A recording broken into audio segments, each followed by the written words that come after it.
Ya me parece muy interesante esta invitación.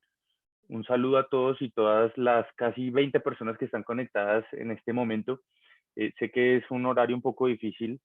porque ya estamos cerrando la jornada laboral y académica, así que trataré de ser lo más dinámico posible contándoles por parte de mi experiencia dentro de este proceso de investigación,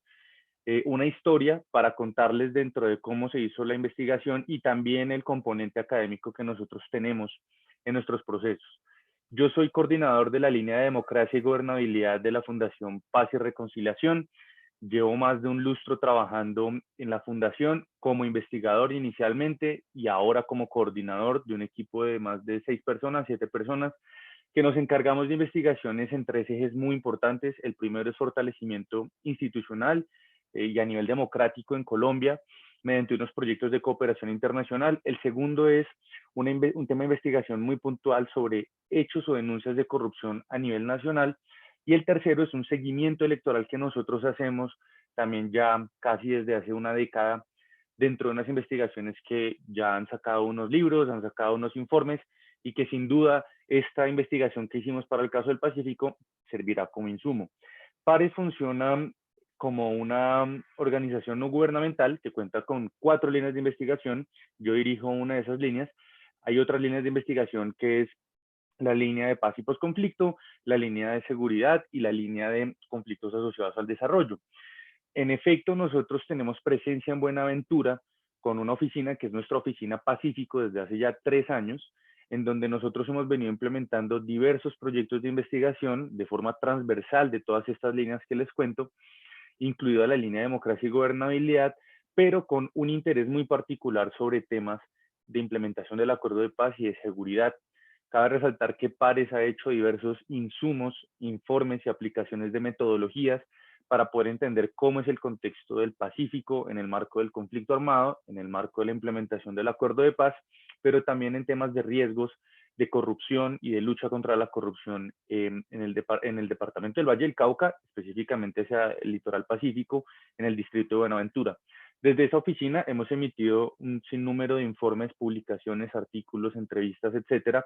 entre los cuales hay dos muy importantes. Uno de ellos es el capítulo étnico del Acuerdo de Paz, que fue un informe que lanzamos el año pasado, que es un insumo fundamental, digamos, de análisis para toda la realidad de lo que ha sido el litoral pacífico en la implementación del acuerdo. Y por otro lado, la investigación del saqueo del Centro Democrático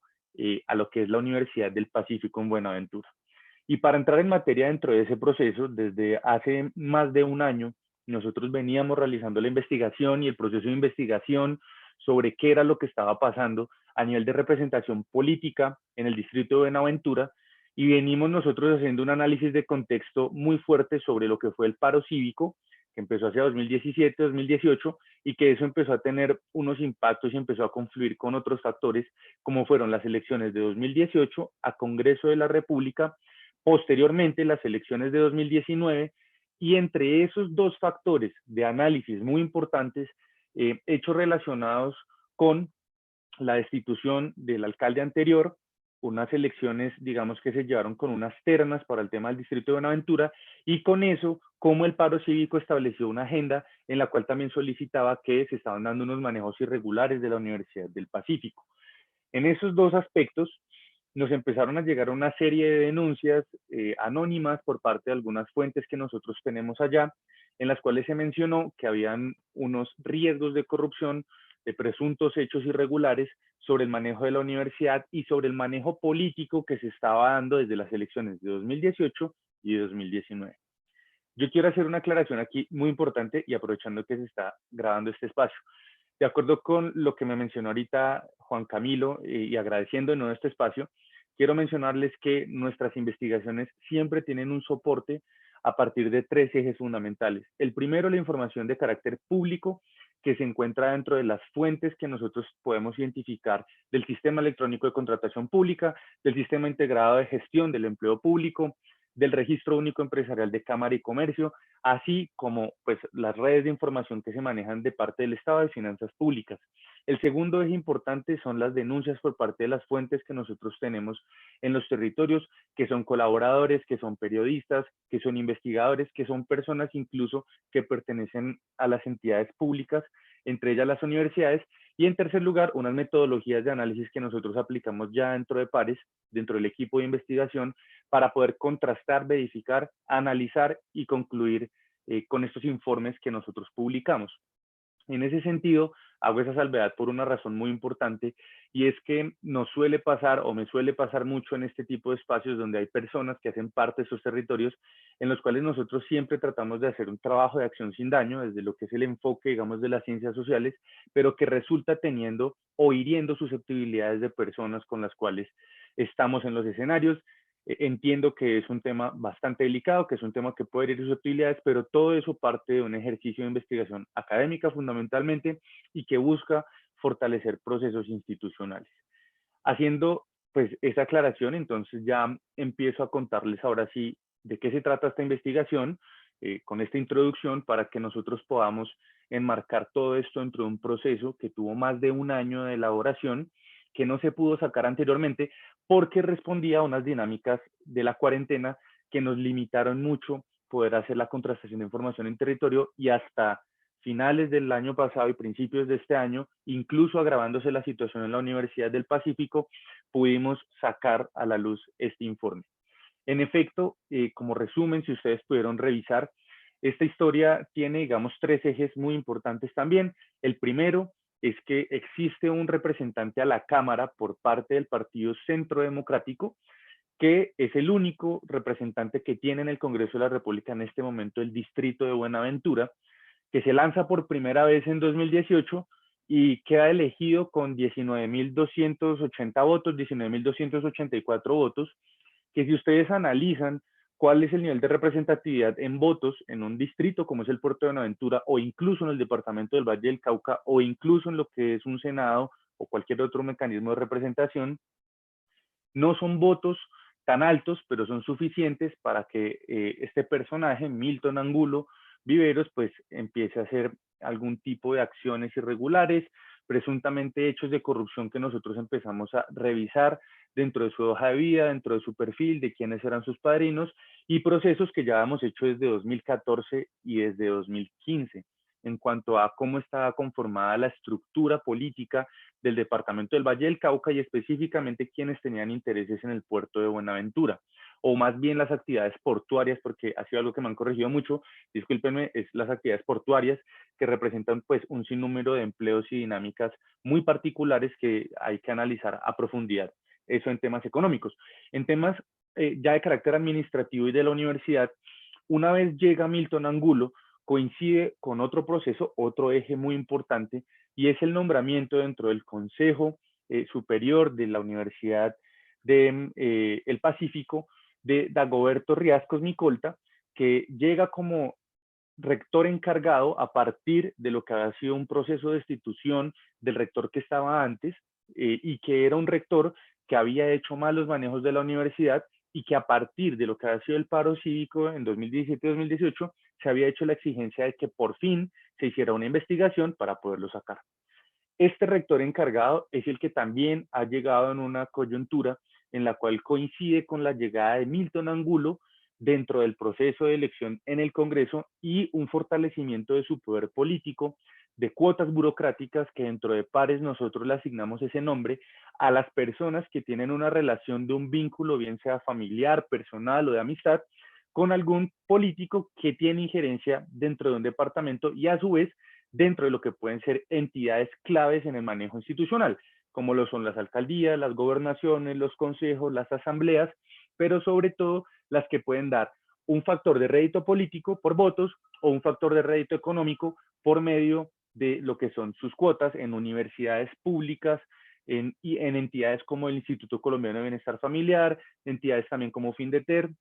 entidades que tienen una asignación desde el gobierno nacional o desde los gobiernos locales, y que pueden significar un riesgo porque son personas o cuotas que no cumplen con la idoneidad para cumplir esos cargos, que tienen esa relación o vínculo político, y que nosotros, no es porque las personas no tengan derecho a trabajar, sino porque existen tal vez profesionales y procesos para ese tipo de cargos que se podrían cumplir, y que es muy extraña una relación tan directa de personas que tengan vínculos familiares o de amistad o personales con estos políticos. Y el tercer eje ya está relacionado con los hechos mismos o los casos de estudio que nosotros identificamos para poder soportar estas denuncias que nosotros hacemos a nivel público, con una gran preocupación, y es que entonces está un representante político que tiene una fuerza política que se empieza a asociar al manejo de una entidad, en este caso la Universidad de Buenaventura, del Pacífico, perdón, en Buenaventura, y a su vez esto tiene un impacto dentro de los recursos de carácter público, que son contratos por medio de esas personas que tienen esos vínculos o relaciones con el político, o que a su vez terminan favoreciendo empresas, en este caso una empresa muy particular, que ya vamos a entrar en materia de explicarles, que han ejecutado contratos dentro de la Universidad del Pacífico. Con estos tres ejes, nosotros empezamos a tejer entonces de qué manera se dan estos procesos, estas historias y estas investigaciones. Para eso identificamos primero de dónde viene Milton Angulo. Milton Angulo llega entonces por primera vez en 2018 con apenas casi 20.000 votos. Empezamos a identificar que él ha tenido cargos públicos previamente, incluso ha sido docente dentro de otras universidades como la Antonio Nariño, la del Valle y la del Pacífico. Ha tenido cargos dentro de la gobernación, ha ejercido también otro tipo de cargos como subsecretario de Prosperidad Social, etcétera. Y todo eso coincide con otro personaje muy importante en Valle del Cauca para entender las dinámicas del Pacífico, que es Susana Correa. Susana Correa, que también tiene un poder muy grande dentro de los procesos que se han llevado a cabo a nivel político en el Valle, junto con Dilian Francisca Toro, son personas que se han constituido a nivel familiar tradicionalmente como unos poderes políticos que han logrado justamente estas cadenas que les contamos. Un poder político, unas entidades específicas, unos contratistas o unos contratos, y eso empieza a generar unas dinámicas de redes de poder que se asocian a ingobernabilidad, como lo ha sido el Distrito de Buenaventura, con los alcaldes que han sido destituidos, cambiados o modificados por hechos de corrupción, por hechos asociados a malos manejos administrativos, y que en cierta medida ellos han venido respaldándolos, como es el caso de León Francisca Toro, en un clan específico que ha tenido manejos políticos, que hoy tiene la gobernación por medio de Clara Luz Roldán, que es su cuota política ahí, que ha tenido ese manejo, pero también, por otro lado, por medio del Centro Democrático, que a partir de Susana Correa ha buscado poder empezar a tener mayor injerencia política. ¿Quién es Susana Correa? Entonces empezamos a hacer todo el proceso de identificar cuál ha sido su trayectoria, por qué tiene interés en el Valle del Cauca y cuál ha sido su relación con Milton Angulo para tejer esas redes y de qué manera nosotros podemos identificar cómo existe una relación directa, cómo existe un vínculo directo dentro de ese espacio. Susana Correa fue senadora del Centro Democrático con un gran caudal electoral dentro del Valle del Cauca. Ella ha sido una de las familias tradicionales, poderosas, con un poder económico muy fuerte en Valle del Cauca. Es ingeniera de la Javeriana, fue senadora entre 2014 y 2018. Ha ocupado también varios cargos públicos dentro del departamento, igual que Milton Angulo, y ahora tiene un poder muy grande a partir de la llegada de Iván Duque en 2018 también a la presidencia, toda vez que ella es nombrada directora del Departamento de Prosperidad Social. El Departamento de Prosperidad Social es una de las entidades más poderosas que hay hoy a nivel nacional porque maneja más de 2 billones de pesos, billones con B, dentro de los procesos que son hoy de atención a población vulnerable y que en el COVID, por ejemplo, ha tenido una gran influencia, sobre todo en el tema de segmentación poblacional y de inversión pública. Pero eso no es lo más importante para el caso de la investigación. El punto es que ella, dentro de 2018, era la directora departamental del Centro Democrático y en ese momento eso era clave para poder asignar los avales dentro del departamento. El favorecido en ese momento fue Milton Angulo Viveros, que dentro del directorio departamental tenía unas pujas muy fuertes y que para muchos de, digamos, dentro de los análisis que nosotros hacemos de revisión de prensa, de análisis del discurso, de fuentes políticas incluso, Milton Angulo no representaba como un factor fuerte de lo que ha sido tradicionalmente el Centro Democrático, pero Susana Correa lo llevó como parte de su cuota política para poder ocupar el primer puesto de la lista dentro de Valle del Cauca del Centro Democrático, lo que le daba además mayores probabilidades para llegar al Congreso. Sucede esto, todo este tema del intríngulis que les voy contando, mientras que en Buenaventura se vive una situación de ingobernabilidad supremamente fuerte, en la que ya nosotros empezamos a identificar que esa ingobernabilidad le favorecía al Centro Democrático, que estaba empezando a tener poder, mediante la llegada de Milton Angulo, con la participación y la felicitación incluso cuando gana de Susana Correa, haciendo campaña también en contra de lo que ha sido el acuerdo de paz, y que es clave para nosotros entender cómo es posible que suceda eso dentro del distrito de Buenaventura, cuando nosotros habíamos identificado que es un distrito que ha sido bastante golpeado por el conflicto armado y que era muy importante tener algún representante que pudiera favorecer el tema de las circunscripciones territoriales especiales de paz, que pudiera empezar a buscar el tema de fortalecimiento de la JEP, etcétera, y que eso era contrario incluso a lo que posiblemente pudiera reflejar el tema en Buenaventura. Pues bueno, cuando ya teníamos nosotros identificado esta red por medio de Milton Angulo y Susana Correa, empezamos a profundizar de qué manera ellos podían empezar a tejer esas relaciones. Susana Correa, su papá, que es un señor llamado Álvaro Correa Holguín, era dueño de una empresa que fue beneficiaria de Agroingreso Seguro, y ahí empezamos a identificar por qué el Centro Democrático tenía tanto interés en poderse fortalecer en el departamento. Es una empresa llamada Ingenio Mayagüez, que aparece dentro de las denuncias que se hicieron en ese momento para el tema de los subsidios por un valor casi de 1.000 millones de pesos. Y antes de eso empezamos a identificar cuál era la relación entonces del papá de Susana Correa con el Centro Democrático. Y llegamos a que esa empresa había hecho en algún momento una donación de 25 millones de pesos a la campaña de reelección de Uribe. Con eso ya tenemos entonces construido de qué manera nosotros podemos identificar cuál era esa red política y de qué manera eso podía tener una incidencia en Buenaventura. Sobre la situación particular en Buenaventura, se vivía una cuestión de ingobernabilidad bastante fuerte porque se suspendió al alcalde Eliezer Arboleda, que era la persona que, pues, digamos, venía ostentando el cargo, y en el año 2019, previo a las elecciones, el presidente Iván Duque, a raíz de esas relaciones de Uribe con su papá, con Milton Angulo, etcétera, la nombra la madrina de Buenaventura. Cuando él la nombra la madrina de Buenaventura y el paro cívico empieza a exigir que se haga una investigación sobre este señor Eliezer Arboleda, se empieza a dar un proceso diferente y es poder elegir mediante una terna del partido de la U quién iba a reemplazar a este señor, pues que ya tenía unos problemas de unas irregularidades propias en el manejo del distrito, y en ese momento ya se da un proceso bastante complejo, se envía una terna por el partido de la U, Dylan Francisca Toro empieza a incidir, el que no, porque esa terna todavía tenía personas relacionadas con el alcalde suspendido, y empiezan entonces a tener injerencia, por un lado Milton Angulo, por otro lado Susana Correa, y el Centro Democrático en la elección de quien en ese momento pues había hecho el proceso dentro de la terna junto con otras dos personas, un señor llamado Diego Hurtado, otro señor llamado Pablo Castillo y Mavi Viera, que fue la que resultó elegida finalmente. Mavi Viera venía de haber trabajado en la gobernación de Dilian Francisca Toro, pero ella tuvo fuerza realmente en la terna porque su papá, Osvaldo Viera, es un reconocido periodista y político en Buenaventura que ha sido muy cercano al uribismo. Entonces, si bien se entendió en un primer momento que ellos puedan tener una injerencia o que era Dilian Francisca Toro como ficha, se reconoció que Milton Angulo, que Susana Correa, que el papá de incluso de Mavi había tenido injerencia dentro de esa elección. Cuando ya empezamos a tejer todas esas relaciones, vamos a lo que es el punto principal, que es cómo se empiezan a apoderar entonces de la Universidad del Pacífico.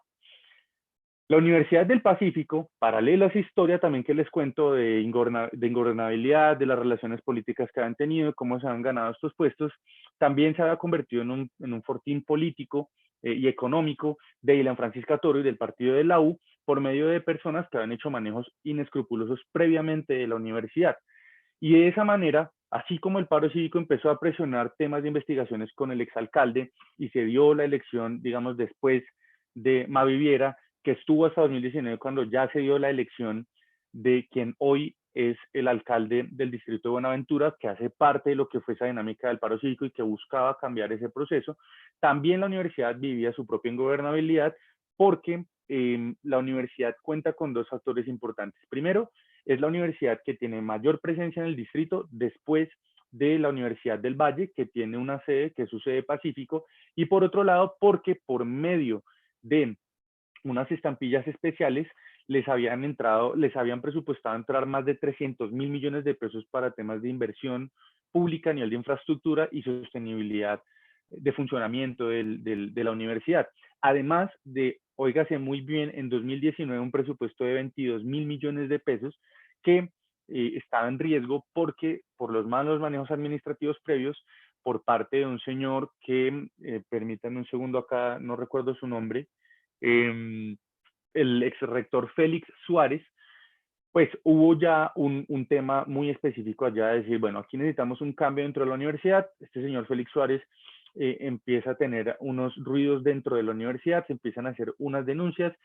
el comité del paro empieza a exigir que haya una intervención por parte del gobierno, se hacen las investigaciones y se encuentra entonces que existen unos manejos irregulares de ese presupuesto. Cuando se junta entonces la ingobernabilidad del distrito con el comité del paro cívico, además de lo que era la situación del Centro Democrático, se aprovechó esa situación dentro del Consejo para poder poner a Dagoberto Riascos Mincolta, que llega el 19 de febrero del año 2019 como rector encargado. Y ahí vamos entonces ahora a cómo se empieza a dar ese proceso de lo que había sido ya el manejo por parte de esos políticos para empezar a tener mayor fuerza dentro del departamento, dentro del distrito y posteriormente en el manejo de la universidad. La universidad se había convertido pues en un fortín político previo, se buscó generar un cambio, se dieron las investigaciones, sacan a Félix Suárez y empieza el proceso de elección en el que el Consejo Superior de la Universidad del Pacífico decide poner a Dagoberto Riascos Mincolta como rector encargado. Este señor es profesional en finanzas y relaciones internacionales, trabajó dentro de la universidad y eh, tenía un reconocimiento también dentro del estudiantado. De hecho, en el Sistema Integrado de Gestión y Empleo Público aparece que ha ocupado esos cargos dentro de la Universidad del Pacífico, que tenía un perfil interesante, pero de acuerdo con esas fuentes que nosotros empezamos a contrastar junto con los enlaces territoriales que tenemos de la fundación en nuestras oficinas y las personas con las que trabajamos en el proyecto, identificamos que hubo una relación directa también de Milton Angulo con Dagoberto Riascos previamente. Cuando sale la denuncia, de hecho hay una entrevista en la que Milton Angulo reconoce que él es amigo de Dagoberto Riascos y que él no ve, digamos, ninguna situación que sea adversa o corrupta o ilegal o irregular para el manejo de la universidad. El problema viene cuando, después de toda esa historia que les conté previamente de la situación política, se empiezan a dar unas coincidencias bastante graves en lo que ya es el manejo de los recursos de la universidad respecto a algunos cargos entre profesores, entre personas de la Oficina de Control Interno y lo que son los contratos de alimentación de la universidad. En ese momento, cuando ya a nosotros empiezan a llegarnos las denuncias de cómo se estaban empezando a apoderar políticamente del distrito, de que el comité del paro cívico había logrado poner un alcalde en 2019, pues había más peso todavía dentro de la estructura del Centro Democrático de Milton Angulo, que era ese representante, para poder empezar a poner sus cuotas ahí. Ahí ustedes pudieron, si leyeron el informe, darse cuenta que entre Milton Angulo y Susana Correa se cruzaban lo que eran las personas que habían trabajado en la unidad de trabajo legislativo. No sé si ustedes reconocen qué es una unidad de trabajo legislativo, que es realmente el equipo de trabajo de un congresista, sea un senador, un representante a la Cámara. Pueden ser 5, pueden ser 7, pueden ser 10, pero eso se convierte por lo general en la bolsa de empleo de estos tipos y estas mujeres, que es la UTL, sí señor, eh, y allí ellos empiezan a meter a sus cuotas.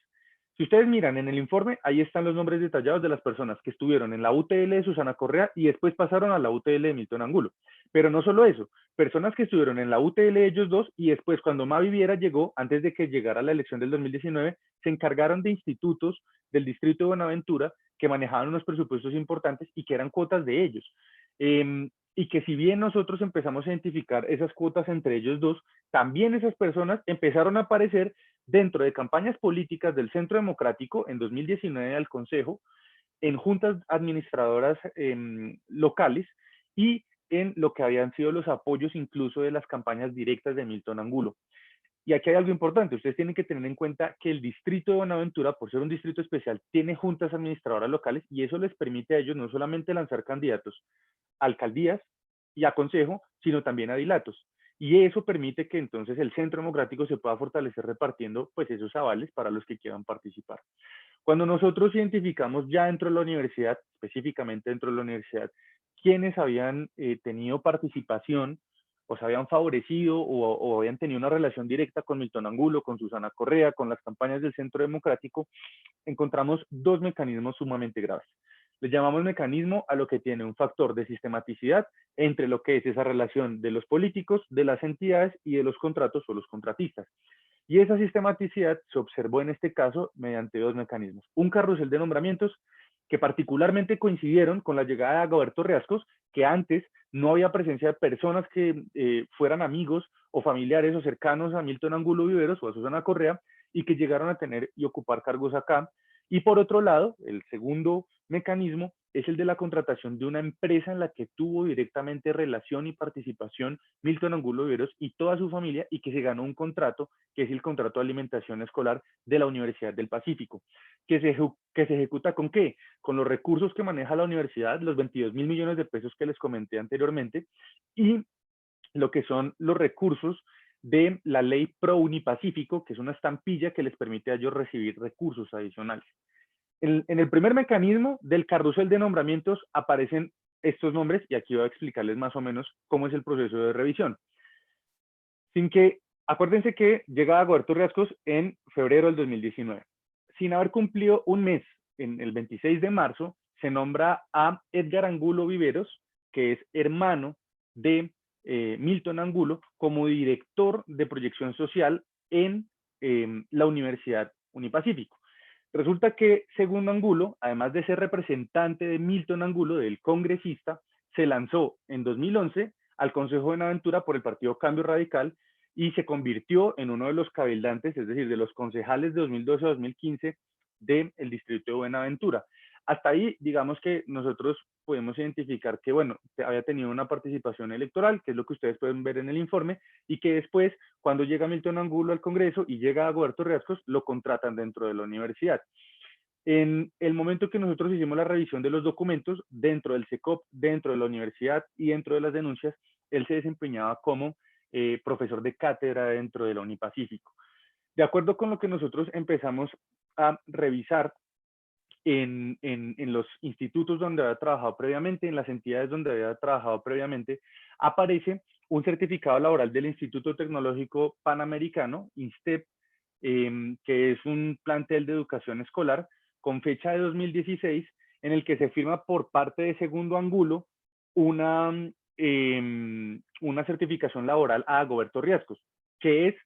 el rector de la Unipacífico, el rector encargado, perdón. Y lo que significa ahí cuando nosotros identificamos es que además de que Milton Angulo y Segundo Angulo son hermanos, existe una relación también entre Agoberto Riascos previamente con su hermano y que esa relación se había visto certificada por medio de un documento privado y un documento de alcance público en el cual él decía que había sido, digamos, certificándole la experiencia a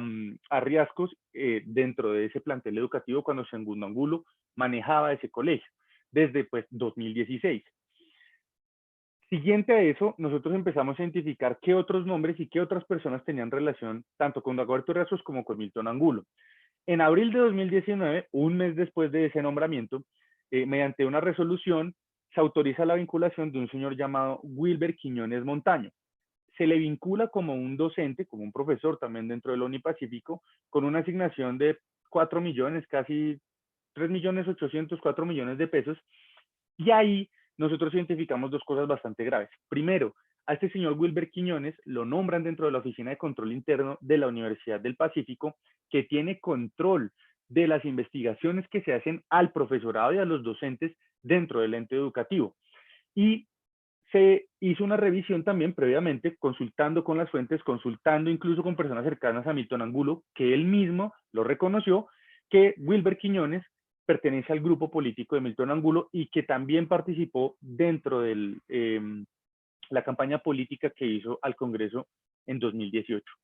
Nosotros seguimos identificando otros casos dentro de ese carrusel. También, ese mismo día que se nombra Wilber Quiñones, dentro de los documentos de nombramiento, particularmente ese mismo día, el 1 de abril del 2019, se nombra a un señor llamado Jorge Iván Rengifo Abadía dentro de la universidad con un cargo de una asignación salarial de casi 2,5 millones, 3 millones de pesos, como docente ocasional, teniendo en cuenta que Jorge Iván Rengifo también no solamente participó dentro de la campaña de Milton Angulo en 2018, sino que fue el gerente de su campaña en 2018, cuando él quedó como representante de la Cámara. A partir de eso, nosotros seguimos esa línea de nombramientos y empezamos a encontrar cosas todavía más complejas. El 23 de abril, es decir, casi 3 días, o sea, estos fueron nombramientos, llega Dagoberto Riascos Micolta, empieza a hacer nombramientos de personas que le habían certificado a él mismo experiencia previamente en otros cargos, amigos de Milton Angulo, de su gerente de campaña, su hermano, y 5 días después, otra vez, sale otra resolución en la que Dagoberto Riascos nombra a Arley Riascos Meneses con una asignación de 3 millones de pesos como docente ocasional. Cuando nosotros miramos quién es Arley Riascos, encontramos que era uno de los cejados, es uno de los cejados políticos de Milton Angulo y fue uno de sus candidatos al Consejo de Buenaventura en 2019 a que no adivinen con el aval de quién, del Partido Centro Democrático. Se quemó con 1.050 votos, pero cuando revisamos el proceso de campaña en 2019 con respecto a su nombramiento dentro de la universidad, él realizó campaña política siendo docente de la universidad. Y eso, cuando nosotros lo revisamos con los documentos que se emitieron por parte de la universidad, Arley Riascos Meneses, nombrado profesor, que hizo campaña al consejo como candidato de Milton Angulo, que ya era representante a la Cámara, pues lo hizo incluso haciendo la actividad universitaria en una entidad de carácter público que le había servido también como un espacio de votaciones a él, haciendo casi que proselitismo político con recursos públicos. Hasta ese punto, nosotros ya hemos identificado algo sumamente grave, ya hemos encontrado que toda esa manada de nombramientos, de contratos que se estaban haciendo, no eran una casualidad, no era por una relación de meritocracia, no se hicieron procesos que se hubieran mencionado ahí, no se hizo bajo los procedimientos y procesos que ordena la ley, y por esa razón ya empezamos a escudriñar de qué manera podíamos identificar cómo se estaba dando algún otro mecanismo. Una vez recogidas todas esas pruebas que ustedes ya les acabo de mencionar, en todo este rompecabezas que es un poco complicado, identificamos el segundo mecanismo. Y es que no contentos con meter a todas estas personas, amigos suyos, familiares, etcétera, con unos contratos, con una entidad pública, encontramos otro contrato muy importante, que es el de la contratación familiar de una de las empresas en las que participó Milton Angulo directamente desde 2001 y en la que han ido metiendo a toda su familia, y esas mismas personas han tenido cargos con Susana Correa, con Milton Angulo y con la universidad. Ese segundo mecanismo es una contratación que se dio para lo que fue un contrato de alimentación dentro de la Universidad del Pacífico. Y ahí viene otra historia ya para ir cerrando ese segundo mecanismo, y es una empresa llamada COP Social, Corporación Proyecto Social, nace en 2001, la crea Milton Angulo, la crea una señora llamada Maura Juliana Angulo Viveros, que es hermana de Milton Angulo, segundo Angulo Viveros, que ya les conté quién era, que además tenía contratos y tiene contratos como profesor, como docente dentro de la universidad, y personas que hacían parte de la junta directiva de COP Social en 2001. Esta empresa empezó a tener un sinnúmero de cambios de presidentes, de representantes legales, de junta directiva, etcétera, pero que siempre tenía dentro de las personas mencionadas en los documentos que ustedes ven en los informes de Cámara y Comercio de las modificaciones que se hacían a Maura Angulo Viveros, a Segundo Angulo Viveros y a Milton Angulo Viveros. En ese proceso, nosotros, cuando identificamos ya cómo ha sido el proceso de esa entidad, nos empezamos a encontrar cosas bastante interesantes. Por un lado, dentro de lo que había sido la asamblea de los miembros de COP Social, se encontró que estaba un señor llamado Raúl González Valencia, que aparece por allá en 2006 dentro de estos documentos, y que cuando nosotros empezamos a escudriñar qué relación tenía él con Milton Angulo, identificamos que él era esposo de Maura Angulo, es decir, cuñado de Milton Angulo, y en 2019 Raúl González fue una de las fichas u otra de las fichas de Milton Angulo al Consejo de Buenaventura y se lanzó con el aval del Partido Centro Democrático y resultó elegido con 1.472 votos.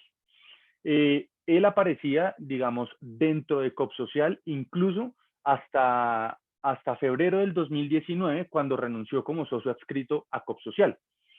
Este señor también, digamos, dentro de toda esta relación familiar, encontramos que había participado en otras reuniones dentro de la asamblea directiva de COPSocial, en la que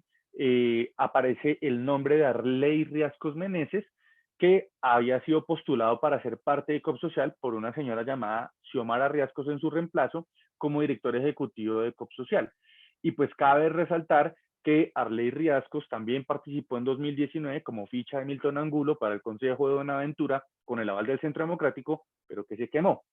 De hecho, hay algo supremamente interesante. Milton Angulo certificó en el pasado a Arley Riascos con una certificación laboral en un documento donde Milton Angulo firma como gerente de COPSocial en 2011, cuando Milton Angulo se supone que había salido de COPSocial hacía varios años y que solamente hacía parte de la asamblea o de la junta directiva. Sin embargo, Arley Riascos, además de que había participado en COPSocial, de que había dirigido COPSocial, de que le habían dado participación con certificados laborales ahí, se quema, y después de que se quema, lo premian en la Universidad del Pacífico como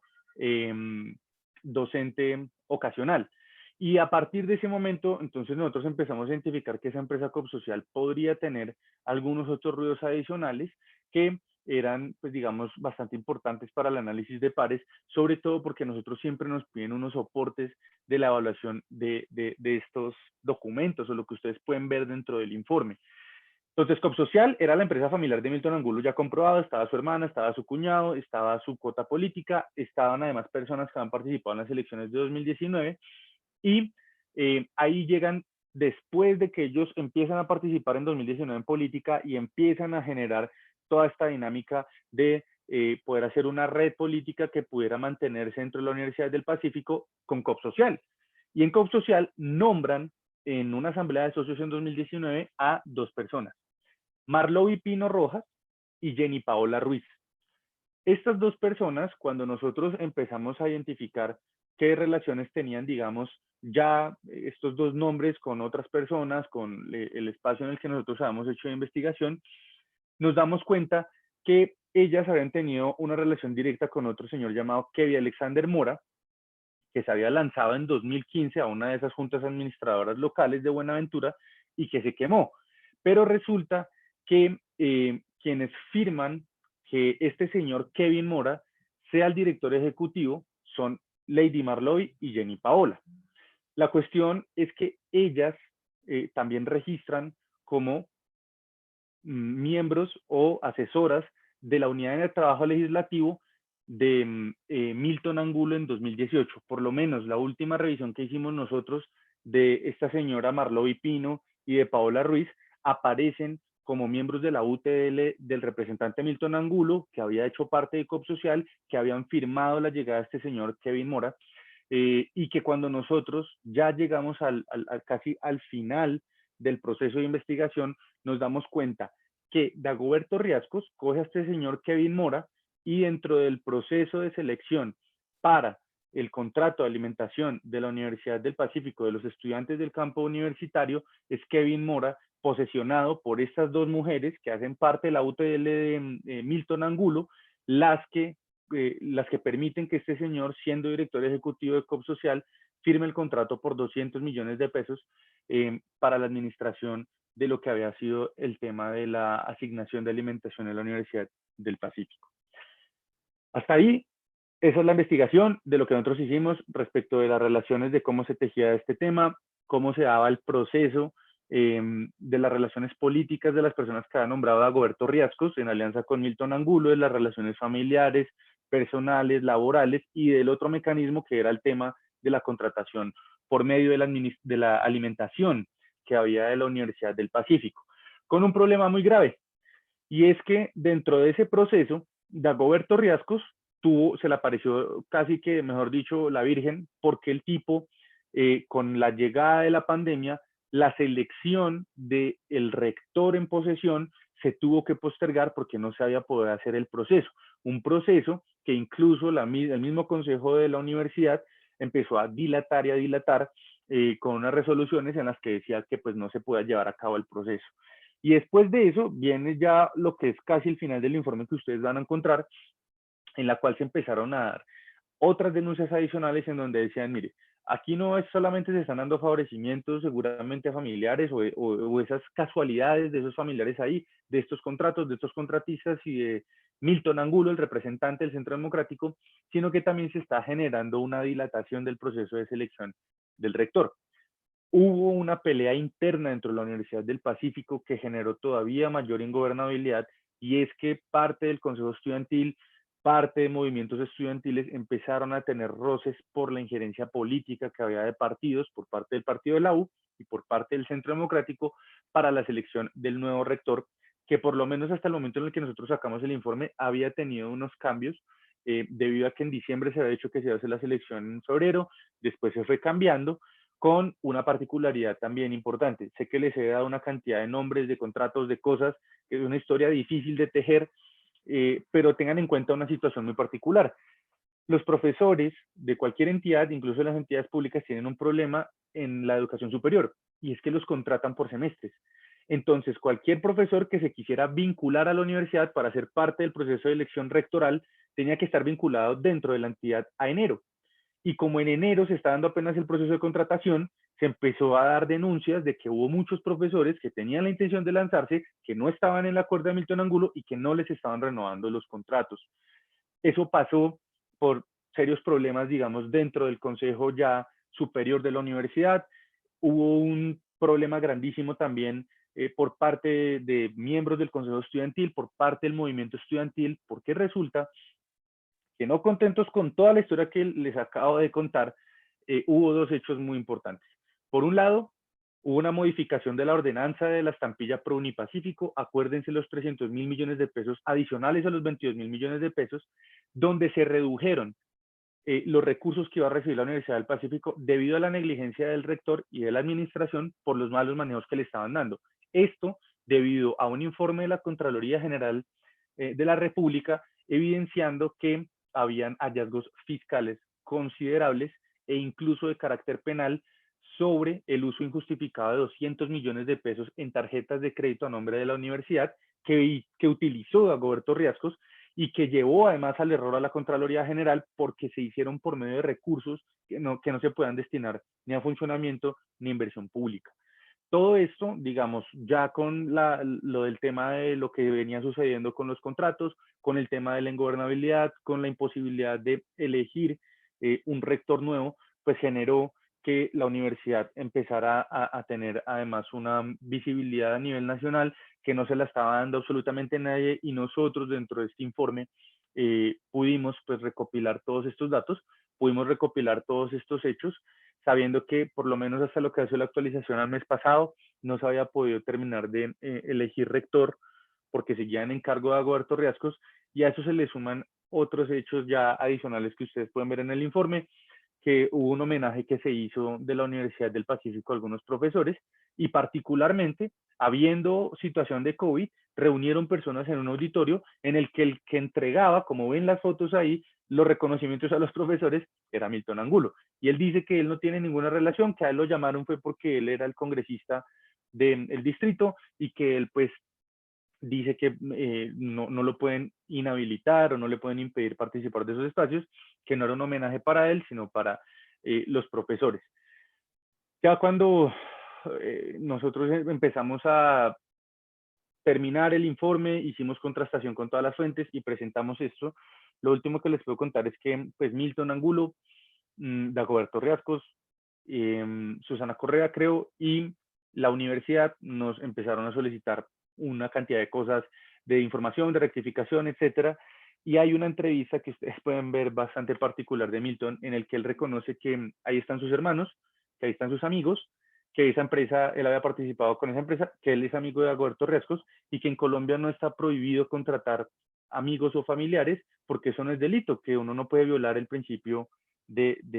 poderle permitir a las personas trabajar. Evidentemente, como pares, se los decimos y los reiteramos en este espacio, además académico, todo esto está fundamentado en documentos oficiales, documentos públicos a los que ustedes pueden tener acceso, que siempre tienen unas metodologías un poco más complejas, porque para poder tejer todas estas relaciones que les cuento, han sido procesos de años previos en los que hemos hecho una labor de identificar quiénes son las personas que mandan en el departamento, quiénes son las personas que han tenido poder político en el distrito, quiénes son los nombres, quiénes son los contratos, quiénes son los contratistas. Y es un ejercicio académico muy interesante porque aquí nosotros también empezamos a construir metodologías para construir análisis de redes, análisis también de recursos, de cómo se manejan los recursos públicos y el impacto que tiene con relación a la influencia o la injerencia de partidos políticos, de candidatos, de funcionarios públicos incluso, que en esto solamente les estoy dando un ejemplo, que es la Universidad del Pacífico. Si yo siguiera aquí, me puedo morar no sé cuánto tiempo contándoles todas las historias, también que tienen un precedente académico, y que bueno, pues ha sido parte del trabajo. Con eso ya concluyo ahí por lo menos lo que ha sido esto, porque estoy sobre los tiempos, para darles un espacio también si tienen preguntas, observaciones, qué cosas adicionales pues quisieran saber.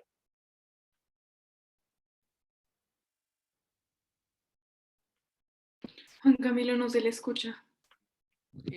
Ya, perdón, Esteban, de verdad muchas gracias por todo este recuento. ¿A qué hora se tiene que desconectar para programar y damos la palabra a preguntas sobre todo que quieran hacerle a usted?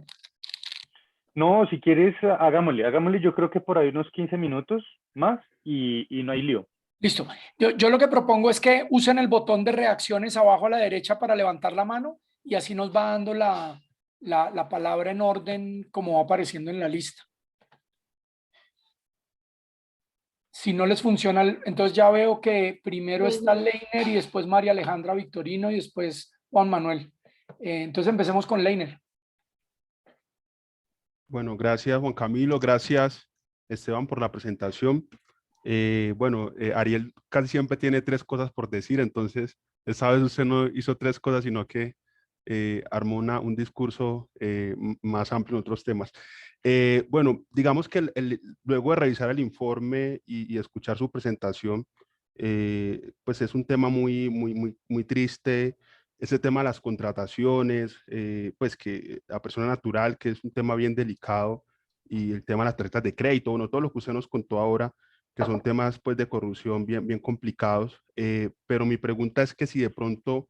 se viene una segunda fase de la investigación donde de pronto podamos ver, no sé, como de pronto recursos perdidos, recursos públicos perdidos en temas de detrimento patrimonial de esos contratos de alimentación u otro tipo de contratos, no sé, de infraestructura que se hayan generado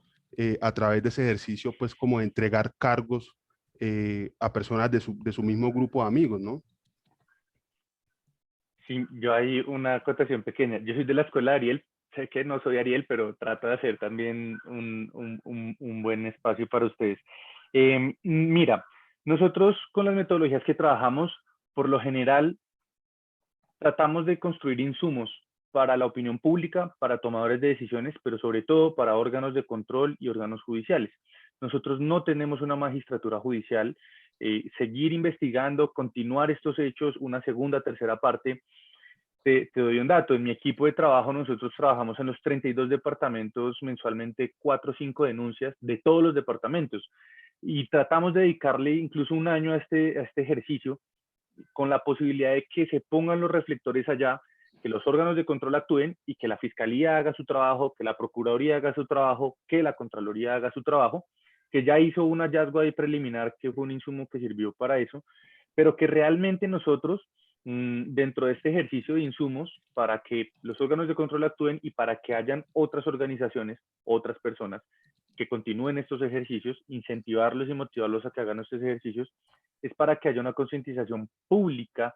de las personas por las que están votando como representantes de sus municipios, departamentos y país, entendiendo que tienen unas dinámicas y unos comportamientos que no corresponden con lo que es el deber ser institucional.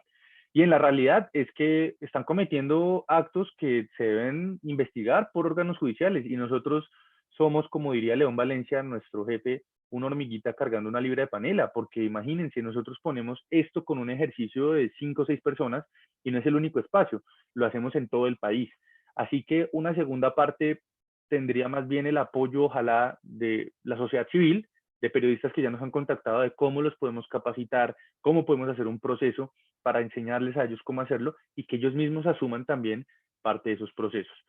Si hacemos una segunda parte, evidentemente será sobre la base de qué denuncias nos van a llegar. Después de que salió el informe, no solamente nos llegaron denuncias, sino ataques por todo lado. Además, el Centro Democrático, pues, particularmente, no tiene un comportamiento muy institucional a la hora de hacer este tipo de labores y buscan persecución judicial, etcétera. Entonces, lo que nosotros hacemos es tratar de construir son insumos y que si nos siguen llegando, en la medida en la que nosotros tengamos la capacidad de poder continuar con esos ejercicios, lo seguiremos haciendo. Gracias, Esteban. Bueno, yo tengo, gracias Esteban por todo, la información dada. Yo quería preguntarte, pues esto parece como un plan maquiavélico para desfalcar a una institución de educación y creo que un poco en este espacio y también lo que nos interesa también desde la academia es, bueno, dentro de toda esta investigación que parece pues que es un entramado de gente y familias y intereses y demás, porque una universidad es como el asidero de este hecho de corrupción y porque vemos que hay tantas instituciones de educación que son el asidero y como el escenario perfecto para robar y desfalcar. Dentro de la investigación, tal vez algunos puntos que tú pudieras resaltar, que uno dijera hay un alto riesgo en estas áreas o hay que tener cuidado con estos temas de gobernanza, no sé, que nos puedan a nosotros también dar algunos indicios de por dónde podríamos ir modificando estas estructuras organizacionales e institucionales para un mejor funcionamiento. Esa sería mi pregunta. Y de pronto le extiendo la pregunta a María Alejandra, ¿por qué hay universidades públicas donde eso no pasa? O sea, ¿qué hicieron bien en otras públicas para generar algunas vulnerables y otras no? Sí. Correcto. Sí, ahí yo haré un Ariel, 3 cosas. Lo primero y más importante aquí es que haya un sistema de gobernanza fuerte, autogobernanza fuerte, de los mecanismos que hay de consejos superiores educativos, de consejos académicos y consejos estudiantiles. Si eso no funciona bien, o sea, si eso no tiene una buena fortaleza, una buena base, se cae esto totalmente. Lo segundo es que hay unas condiciones políticas particulares en estos territorios y es que esa ingobernabilidad incluso hay unas personas que lo han hecho supremamente mal históricamente, hay que cambiarlos y llegan otros que supuestamente vienen con ese discurso cuando no hay un estudiantado que es lo suficientemente fuerte y tiene las herramientas para poder identificar qué riesgos hay, también es muy difícil. Entonces, eso es lo segundo. Primero, que no hay un comité de profesores que pueda garantizar dentro de su representación que no vaya a politizarse el asunto. Segundo, existe un estudiantado que no tiene las herramientas suficientes para hacerlo porque depende justamente de los recursos públicos que llegan para administrar eso allá y que tiene una infraestructura deficiente, que no tiene una inversión pública lo suficientemente sólida. Y lo tercero es que se empieza a también generar una descentralización por parte de los entes del gobierno nacional en 2 cosas: que los órganos de control actúen en las denuncias que se están haciendo, que investiguen, pero que la representación de ese gobierno nacional responda a los intereses a nivel local y no a los intereses de los gamonales políticos que hacen parte de su partido y que les resultan poniendo esas cuotas. Y les pongo esos ejemplos. Primero, en el distrito se escogió al que en la terna favorecía al partido Centro Democrático y al uribismo, y después al que favorecía al representante del Centro Democrático en el distrito de Buenaventura. Si eso se sigue politizando así, está muy difícil, está muy complejo, porque esa injerencia también del gobierno nacional como nominador, me acuerda mucho a un gran escritor y académico colombiano, Arturo Escobar, que él dice: el que tiene el poder de nominación, pues denomina y es el que determina además cómo se hacen las cosas. Y ahí el gobierno nacional sigue teniendo una injerencia muy fuerte. Y si eso responde a los intereses políticos de los partidos, muy difícil, muy complejo, creo yo. Sigue Juan Manuel y después Neida, que no ha podido encontrar el botoncito, pero pidió la palabra. Juanma.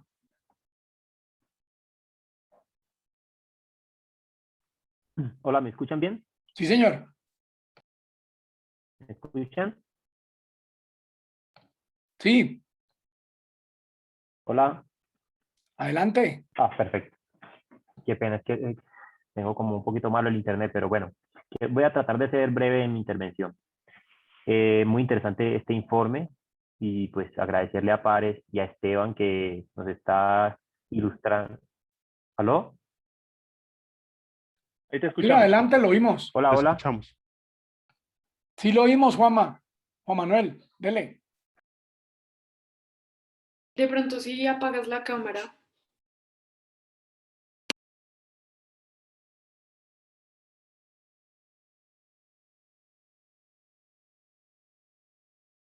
¿Será que mientras Juan Manuel recupera conexión, le damos la palabra a Neida?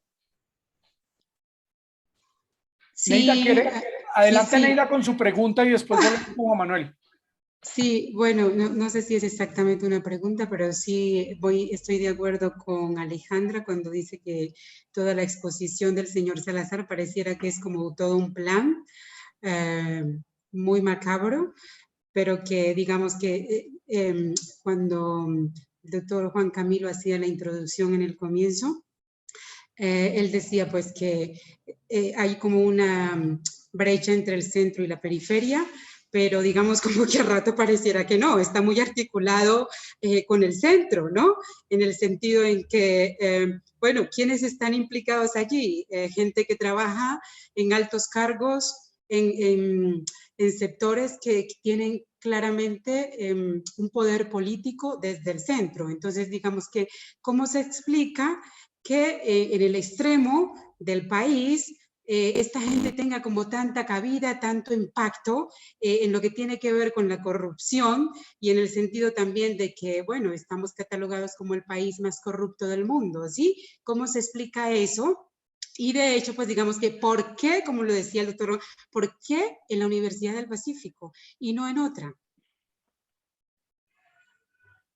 No, ahí yo aprovecho para contarles en mi experiencia, por lo menos en esto,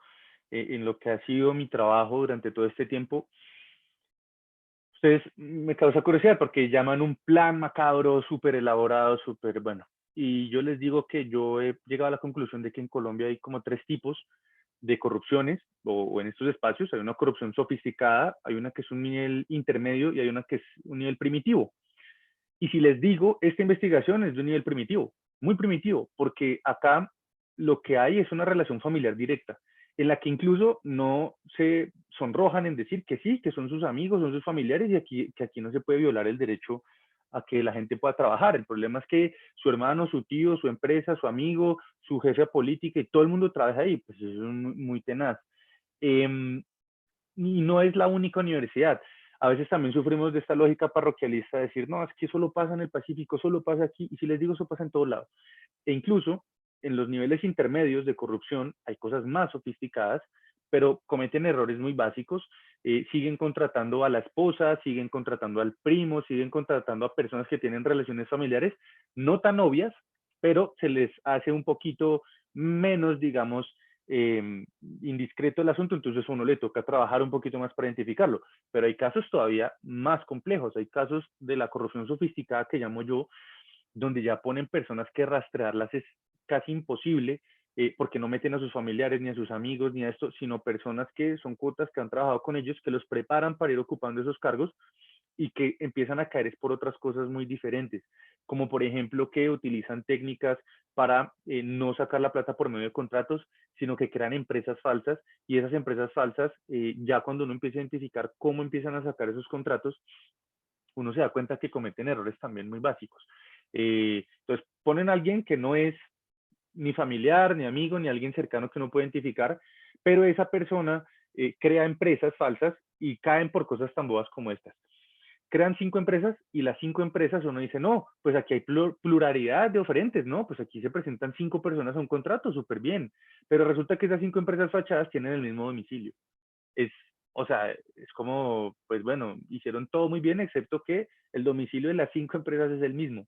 Y eso pasa en todo el país, no es la única universidad. Señor Ustedes se Salazar, dieron, perdone, pero digamos dime. como que, digamos que, ¿cuál otra estaría tan articulada a esos grupos políticos como la Universidad del Pacífico? Pues digamos, no me puedo atrever a dar ejemplos así tan puntuales, pero yo sé y lo conozco también de la mano de investigaciones que por lo menos se han hecho sobre hallazgos en universidades en el Atlántico. Ustedes lo conocen muy bien, es el caso del ex senador Pulgar, que ya está próximo a que la Corte Suprema lo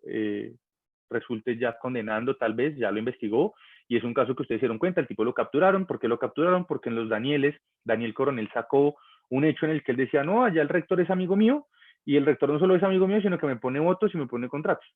Es un caso que pasa, y es un caso muy común, en Córdoba también pasa, en la Universidad de La Guajira, te pongo otro ejemplo. Allá está un tipo que es rector, que se llama Carlos Robles, alias, le dicen alias Caloy, y es un tipo que ha tenido vínculos y tuvo cercanía con un exgobernador supremamente corrupto, homicida, llamado Kiko Gómez, que es un tipo que es un criminal terrible, que está condenado y que tenía también ese señor vínculos con paramilitares y narcotraficantes. Y este señor Caloy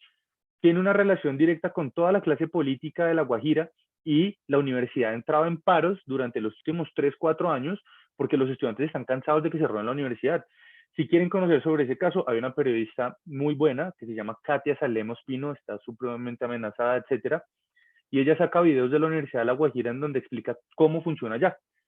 Pero puedo darles ejemplo de todo lado. Les voy a dar otro, incluso, ni siquiera públicas, privadas. La Universidad de Medellín en este momento está metida en un problema gravísimo porque una investigación que yo hice en Antioquia con Ariel, que nos fuimos allá directamente a mirar qué había pasado con un senador que se llama Julián Bedoya Pulgarín. El tipo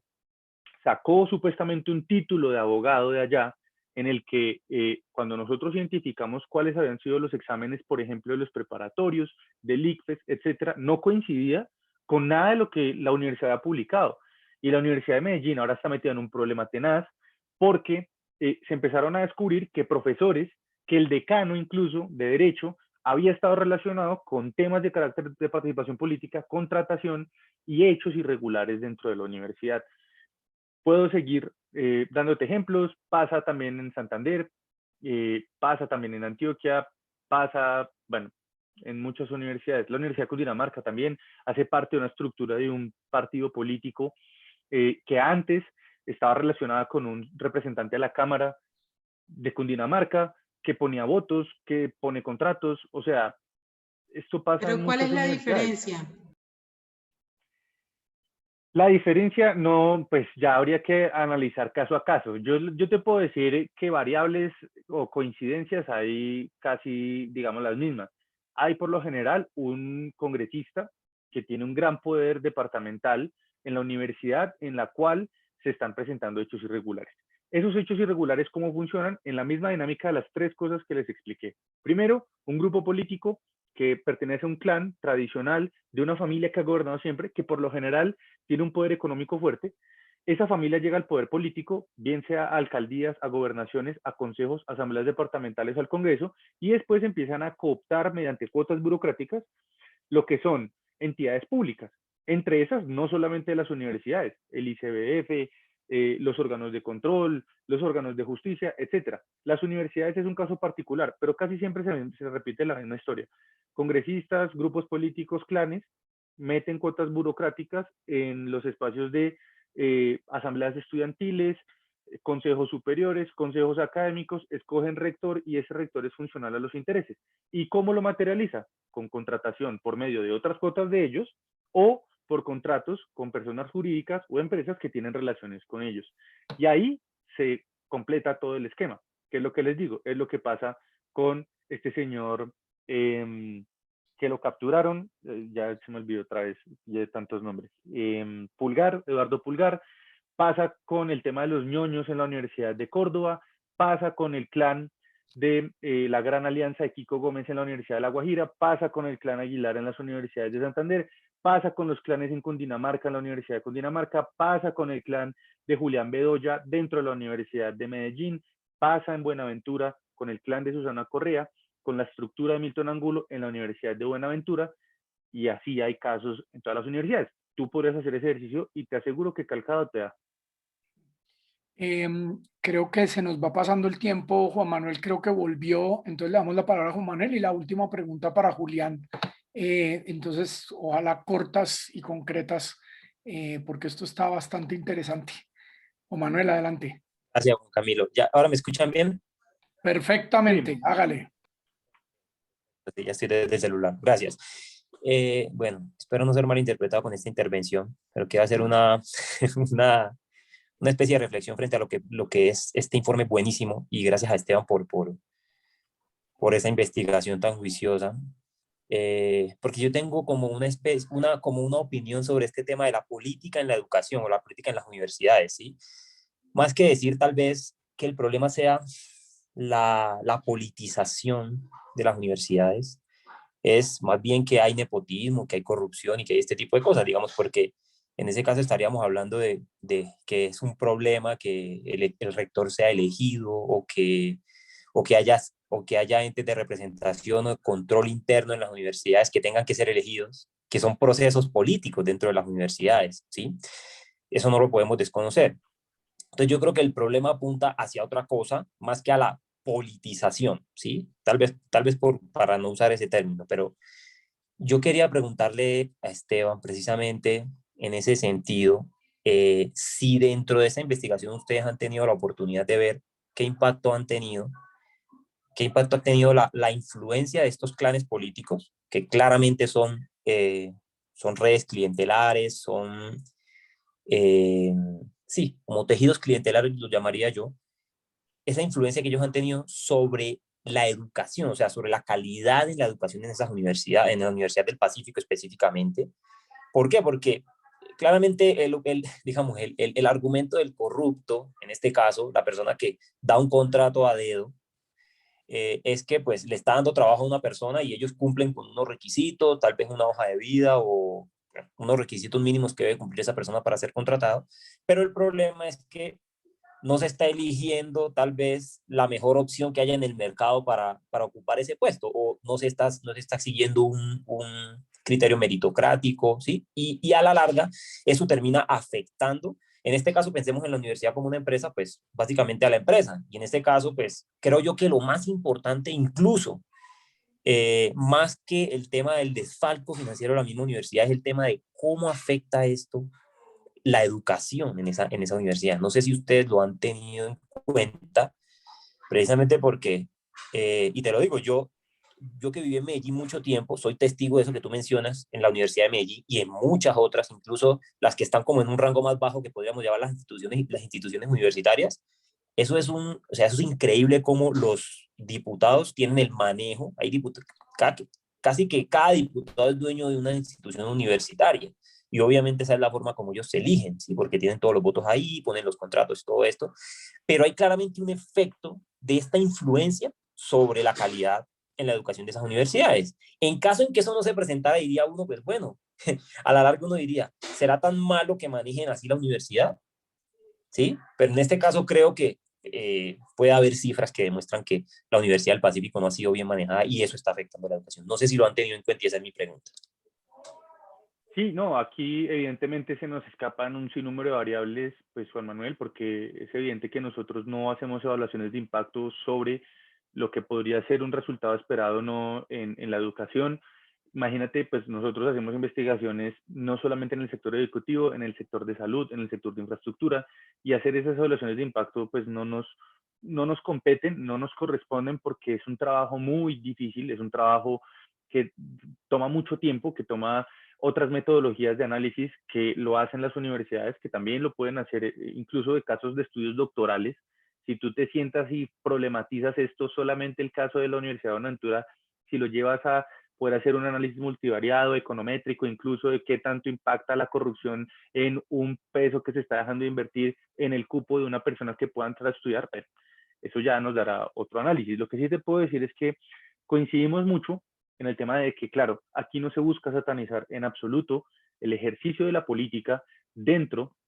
de la participación educativa en espacios de representación educativa. Es evidente que parte de la cuna de lo que es el conocimiento y la política en su ejercicio más puro y más bonito surge de las universidades y de los centros educativos, de los movimientos sociales. No se puede satanizar tampoco el movimiento social que tenga algunos hechos de corrupción, para nada. Lo que decimos es que incluso haciendo el ejercicio de la política, hay que tener en cuenta un factor importante, y es que los recursos públicos los pagamos todos con nuestros impuestos, y esos impuestos no deben responder a la lógica de un clan político o de si mejora o no mejora la educación, sino que sencillamente tiene que cumplir con un deber ciudadano y con la gente, y es ejecutar el presupuesto de forma transparente, porque te devuelvo yo tu pregunta de una manera muy odiosa, y me disculparás, pero es para hacer sencillamente el ejercicio. Cuando nosotros analizamos y cuando yo escribí en el libro de los clanes que mandan en Colombia el caso del autoritarismo, de los Char en Barranquilla, había una cuestión muy particular del análisis cualitativo y era que la gente los quiere mucho. ¿Por qué? Porque ellos roban y hacen. Ellos cometen acciones irregulares, pero hacen. Y qué mejor sería que no robaran y no cometieran acciones irregulares y no hicieran nada de eso, sino que en serio ejecutaran su función pública, porque es que ya los elegimos nosotros democráticamente, como pasa con un rector en un consejo estudiantil, en un espacio académico, para que tome los recursos del estudiantado, del público y los ejecute sin ningún tipo, o sea, casi de manera prístina, porque es que se tiene que sacar esa idea de que entonces,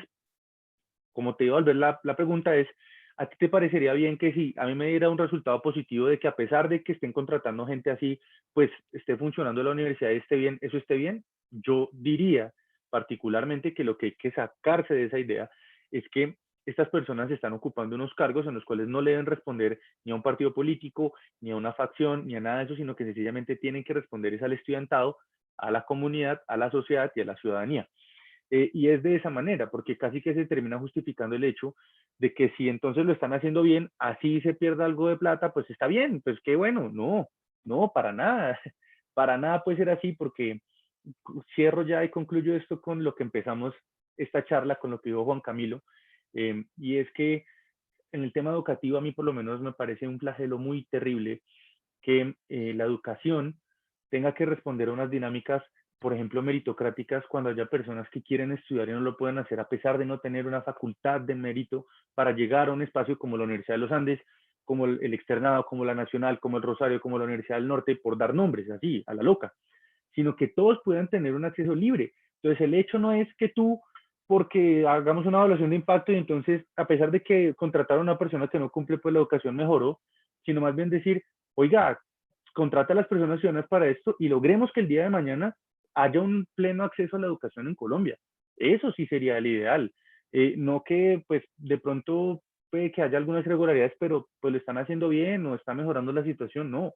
creo que hay que sacar esa lógica más bien para que pues, justamente estos espacios educativos sean libres, sean abiertos y que haya más bien un proceso social amplio en el que se concientice que esos recursos se pueden mejorar, no para un consolidado de estudiantes, de políticos, de facciones políticas, sino para todos como estudiantes y como ciudadanos. Bueno, y la última pregunta para Julián y ya con robándole tanto tiempo a Esteban, de verdad, qué pena, pero muchísimas gracias porque esto ha sido muy enriquecedor. Julián, adelante. Perfecto, Esteban, mil gracias una vez más. Mi pregunta es la siguiente, es muy concreta y es, dado que ustedes no, pues usted en todo lo que nos contó nos dio diferentes tipos de cifras, digamos, de los robos que se han hecho, por así decirlo. Quería saber si han hecho de pronto el ejercicio de traducir esas cifras como el monto total de lo que han estimado, digamos que ha estado involucrado en el tema de la corrupción, si han tratado, digamos, como de ponerlo en términos de cuánta más gente podría haber accedido a la universidad o cuánto más se hubiera podido invertir en infraestructura, cosas por el estilo, como para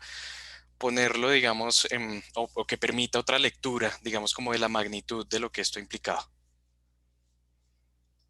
Sí, pues ahí igual que como le mencionaba Juan Manuel, no hacemos como pues esas estimaciones, pareciera digamos un ejercicio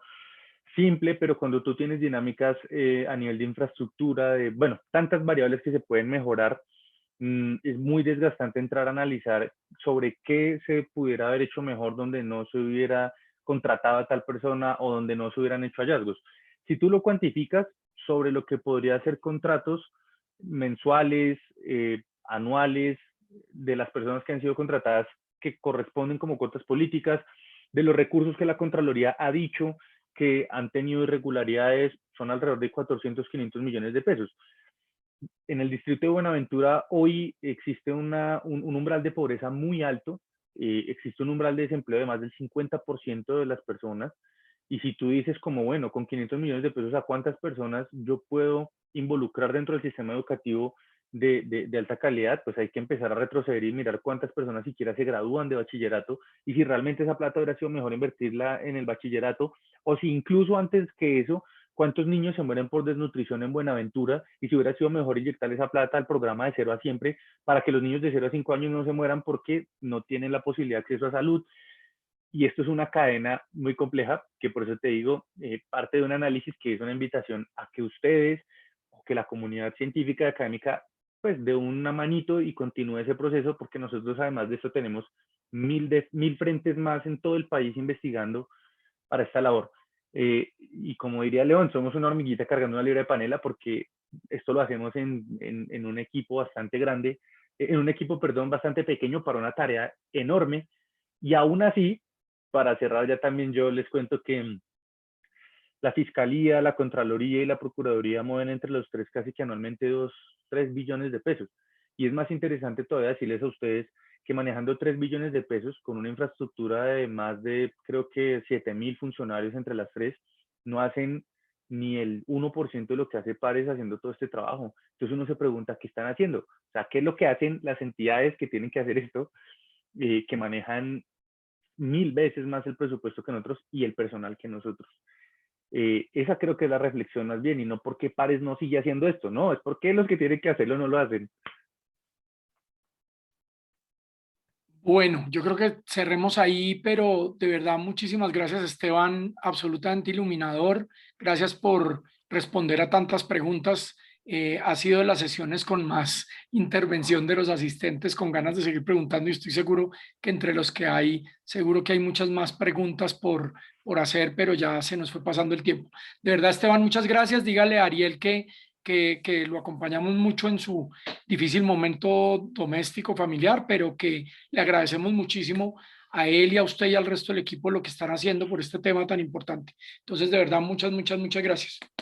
Bueno, muchas gracias a ustedes, muy amables por el espacio, y bueno, motivarlos a que desde sus espacios nos sigan ayudando de alguna Señor. manera en lo que puedan en esta labor. Yo sé que Ariel estaría muy también agradecido por este espacio. Espero poder haber cumplido esas expectativas también. Bueno. Muchísimo, completamente. De verdad, muchas gracias. Bueno, que estén todos que muy estén bien. Gracias. bien. Hasta Chao. luego. Buenas noches para Que estén todos. bien. Bueno, pues, chao.